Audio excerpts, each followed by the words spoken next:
চট্টগ্রামে কর্ণফুলীতে আওয়ামী লীগ সরকারের আমলে নির্বাচিত জনপ্রতিনিধি অপসারণ চেয়ে উপজেলা পরিষদ এবং দুটি ইউনিয়ন পরিষদের কার্যালয় ঘেরাও করে বিক্ষোভকারীরা। রোববার সকাল ৮টা থেকে তারা এই কর্মসূচি পালন করে। সূত্র জানায়, রবিবার 18 আগস্ট সকাল ৮টা থেকে ক্রসিং রিভারভিউ কর্ণফুলী উপজেলা পরিষদে অস্থায়ী কার্যালয় এবং বড় উঠান ও চরলক্ষণ ইউনিয়ন পরিষদ কার্যালয় ঘেরাও করেছে বিক্ষুব্ধ জনতা। এই সময় অবৈধ সরকারের জনপ্রতিনিধিদের অপসারণ দাবিতে স্লোগান দিতে দেখা যায়।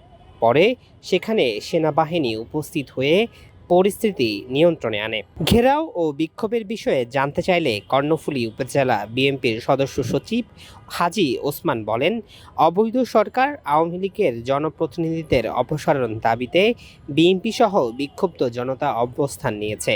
যতদিন পর্যন্ত তারা অপসারণ হবে না, ততদিন পর্যন্ত আমরা কর্মসূচি চালিয়ে যাব। এ ব্যাপারে উপজেলা নির্বাহী কর্মকর্তা মাসুমা জান্নাত বলেন, তারা চলমান পরিস্থিতি নিয়ে উপজেলা এসেছে। ঊর্ধ্বতন কর্তৃপক্ষের সঙ্গে কথা বলেই পরিস্থিতি নিয়ন্ত্রণে আনার চেষ্টা করছে।